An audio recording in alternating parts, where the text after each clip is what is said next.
നമസ്കാരം, ജാൻ മീഡിയ ന്യൂസിലേക്ക് സ്വാഗതം. Kerala state ex service league Tirur ബ്ലോക്കിന്റെ വാർഷിക പൊതുയോഗവും കുടുംബസംഗമവും തിരൂർ സംഗമം റെസിഡൻസി ഓഡിറ്റോറിയത്തിൽ വെച്ച് നടന്നു. Block president surgeon K.A.. Rahman അധ്യക്ഷത വഹിച്ച യോഗം തിരൂർ മുനിസിപ്പൽ ചെയർപേഴ്സൺ ഇബ്രാഹിം ഹാജി ഉദ്ഘാടനം ചെയ്തു. സുബേദാർ സദാനന്ദൻ സ്വാഗതവും സർജൻ ബാലസുന്ദരൻ വരവ് ചെലവ് കണക്കുകളും അവതരിപ്പിച്ചു. മലപ്പുറം ജില്ലാ ex service league president colonel C കുട്ടി മുഖ്യപ്രഭാഷണം നടത്തി. ജില്ലാ വൈസ് പ്രസിഡന്റ് സുബേദാർ കൃഷ്ണകുമാർ ആശംസകൾ അർപ്പിച്ച് സംസാരിച്ചു. തിരൂർ മുനിസിപ്പാലിറ്റിയിൽ 37-ാം വാർഡിൽ നിന്ന് വിജയിച്ച സർജൻ അഡ്വക്കേറ്റ് ബി ചന്ദ്രശേഖരനെ ചടങ്ങിൽ ആദരിക്കുകയും അദ്ദേഹം ആശംസകൾ അർപ്പിച്ച് സംസാരിക്കുകയും ചെയ്തു. ചടങ്ങിൽ 80 കഴിഞ്ഞ വിമുക്ത ഭടന്മാരെ ആദരിച്ചു. CPO രവീന്ദ്രൻ ഉള്ളാട്ടിൽ നന്ദി പ്രകടനം നടത്തി. തുടർന്ന് കുടുംബാംഗങ്ങൾ കലാപരിപാടികളും അരങ്ങേറി. ഈ പരിപാടിയെ മുഖ്യ പ്രഭാഷണം നടത്തുന്നത് കേണൽ കുട്ടി സാറാണ്.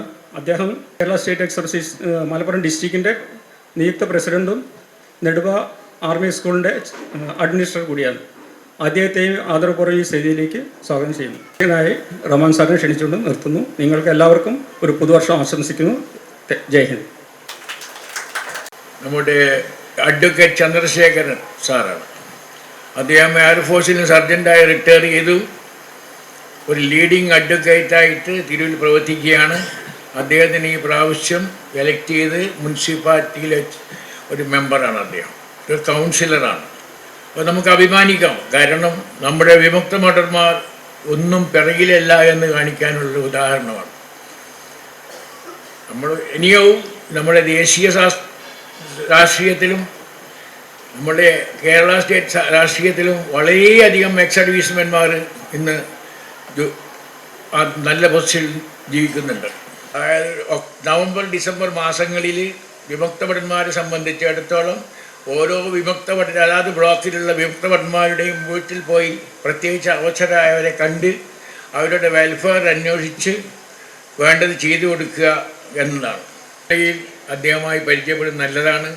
അദ്ദേഹത്തെ നമ്മുടെ ഈ വിമുക്ത ഭട സംഘടനയുടെ ഈ കുടുംബസംഗമത്തിൻ്റെ ഉദ്ഘാടനം നിർവഹിക്കാൻ ഞാൻ ആദരപൂർവ്വം ക്ഷണിക്കുന്നു.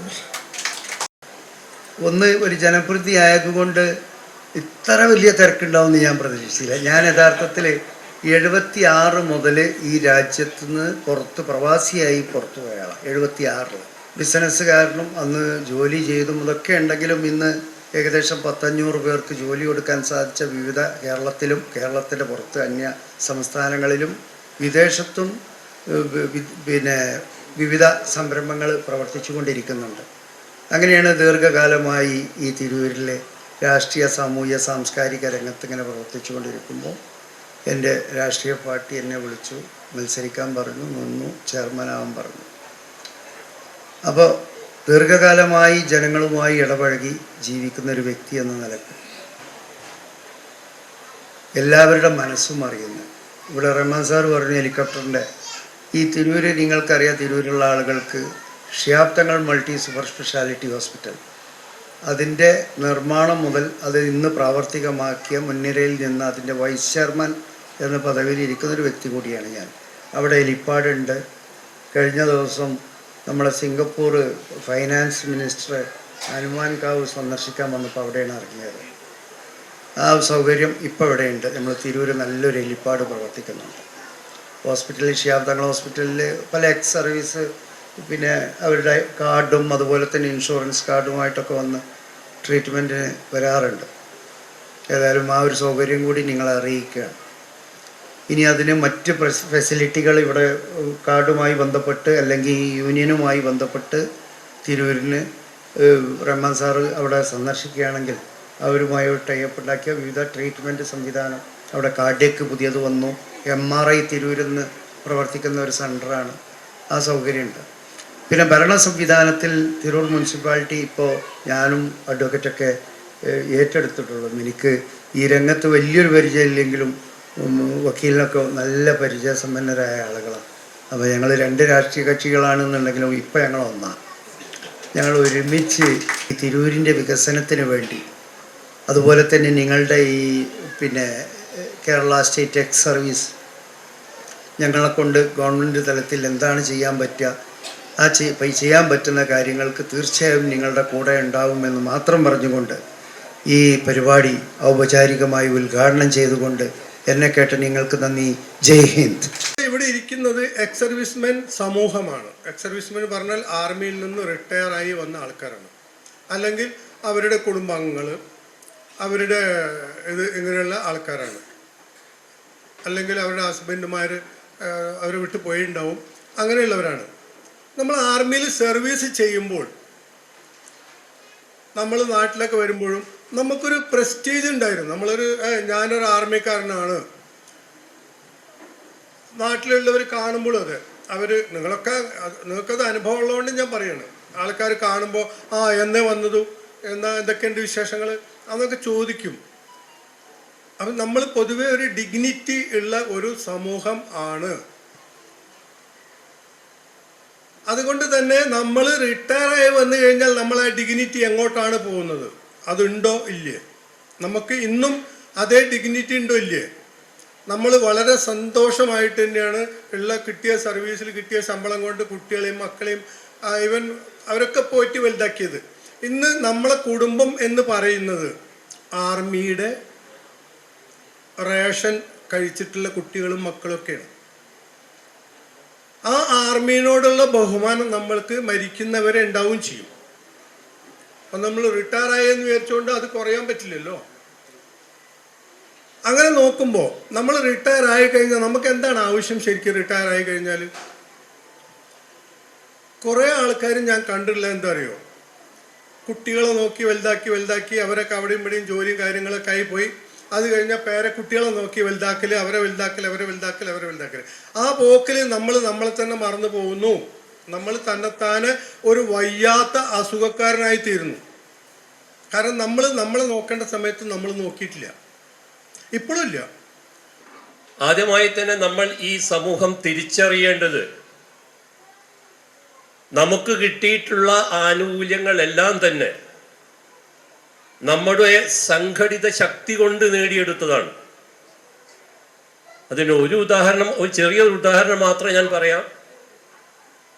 ഒന്ന്, നമ്മുടെ ഹൗസ് ടാക്സിന്റെ കാര്യം. അത് ഗവൺമെന്റിന്റെ ഏത് ഗവൺമെന്റ് എന്നൊന്നും ഞാൻ പറയുന്നില്ല. ഒരു സംസ്ഥാന ഭരണം ഏറ്റെടുത്തപ്പോൾ നമ്മുടെ ഈ വീട്ടുകരം ഒഴിവാക്കുന്നത് കംപ്ലീറ്റ് എടുത്തു കളഞ്ഞിരുന്നു. അതിനുശേഷം നമ്മൾ നടത്തിയ സംഘടിതമായ സമരം കാരണമാണ് നിലവിലുള്ള സ്ഥിതി വന്നിട്ടുള്ളത്. അത് മുഴുവനായിട്ടില്ല. 2000 ചതുരശ്ര അടി വരെ വീടുള്ളവർക്ക് വീട്ടുകരം എക്സംഷൻ ആക്കിക്കൊണ്ട് പിന്നീടാണ് ഉത്തരവിറക്കിയത്. അപ്പം അത് ഞാനൊരു ഉദാഹരണം പറഞ്ഞു മാത്രം. അതിനുശേഷം നമ്മൾ 1 റാങ്ക് 1 പെൻഷൻ നേടിയെടുക്കുന്നതിനായി വളരെയധികം സമരം നടത്തുകയുണ്ടായി.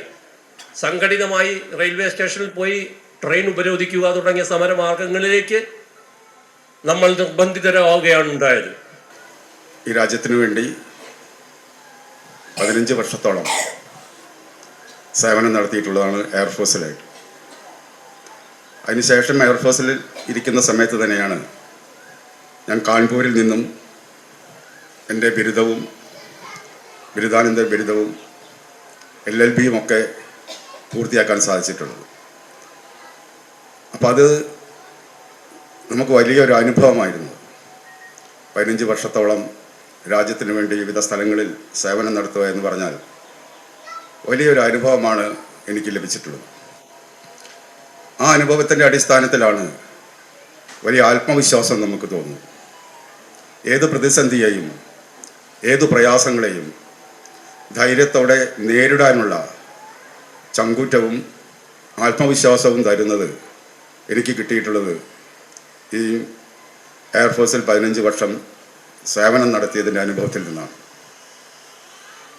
നമ്മളെ സംബന്ധിച്ചിടത്തോളം, ഒരു എക്സ് സർവീസ്മാനെ സംബന്ധിച്ചിടത്തോളം, നമുക്ക് ഏത് സാഹചര്യത്തിലും ജീവിക്കാൻ സാധിക്കും. ഞങ്ങൾ തമാശയ്ക്കാണെങ്കിലും പറയും, ഒരു ട്രെയിനിൽ യാത്ര ചെയ്യുമ്പോൾ, റിസർവേഷൻ ഇല്ലാതെ യാത്ര ചെയ്യുമ്പോൾ ഏതെങ്കിലും പെട്ടിയുടെ മുകളിലിരുന്ന് നമുക്ക് യാത്ര ചെയ്യാൻ നമുക്ക് സാധിക്കും. റെയിൽവേ സ്റ്റേഷനിൽ വേണമെങ്കിൽ ഒരു പേപ്പർ പിരിച്ച് അവിടെ സുഖമായി കിടന്നുറങ്ങാനുള്ള ആത്മവിശ്വാസവും ധൈര്യവും നമുക്കുണ്ടാവും. എന്നാൽ അതോടൊപ്പം തന്നെ ഒരു 5 സ്റ്റാർ ഹോട്ടലിൽ പോയി എങ്ങനെ ജീവിക്കണം, പെരുമാറണമെന്ന് വളരെ നിഷ്പ്രയാസം നമുക്ക് അനുഭവിക്കാനും കഴിയും. അതാണ് ഇതിൻ്റെ ഒരു വലിയ പ്രത്യേകത. വളരെ ബുദ്ധിമുട്ടുള്ള സമയത്തായിട്ടും പല പരിപാടികൾ ഒഴിവാക്കിയിട്ടായിട്ടും ഇവിടെ വന്ന് നമ്മളെ ഉദ്ഘാടനം നിർവഹിച്ച ഇബ്രാഹിം ഹാജിക്ക് പ്രത്യേക ബ്ലോക്കിൻ്റെ പേരിൽ ഞാൻ നന്ദി രേഖപ്പെടുത്തുന്നു. നമ്മുടെ മലപ്പുറം ജില്ലാ പ്രസിഡന്റ് കുട്ടി സാർ ഇവിടെ എത്തിച്ചേർന്നിട്ടുണ്ട്. അദ്ദേഹത്തിന് ഞാൻ പ്രത്യേക നന്ദി രേഖപ്പെടുത്തുന്നു. നമ്മളുടെ ഇപ്പോൾ പറഞ്ഞ മാതിരി തന്നെ ആദ്യമായിട്ടാണ് തിരൂർ നമ്മളുടെ ഇരുന്ന ഒരാൾ കൗൺസിലറാവുന്നത്. അപ്പോൾ അഡ്വക്കേറ്റ് ചന്ദ്രേശ്വർ സാറിനും ഞാൻ പ്രത്യേകം നന്ദി രേഖപ്പെടുത്തുന്നു. ഇതെന്റെ രാജ്യം, ഇതെന്റെ മാതൃരാജ്യം, ഞാൻ പിറന്ന മണ്ണെനിക്ക് സ്വർഗരാജ്യം.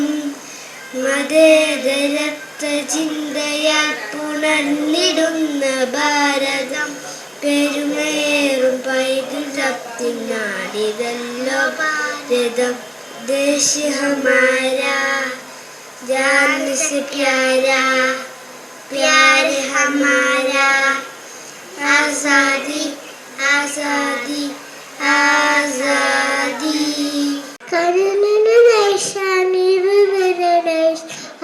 കലത്താവേ കയാറൊരു പാടും കാട്ടിയ പതക്കാൻ സമാനായി അനേകവർ തേന പാടി പാടി ഇനിയും ബാക്കി ഇടനന്തിൽ ചേർത്ത് പാടാം ഇതിഹാസത്തേലിലേലാം.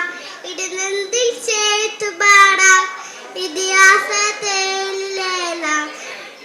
നബിയേ നബിയേ മുജ്തബ നബിയേ നബിയേ നബിയേ നബിയേ മുജ്തബ നബിയേ നബിയേ.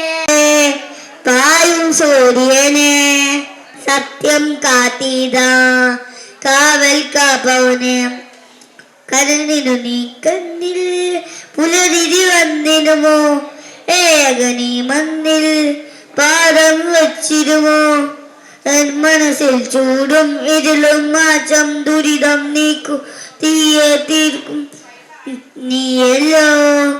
Media news Tirur.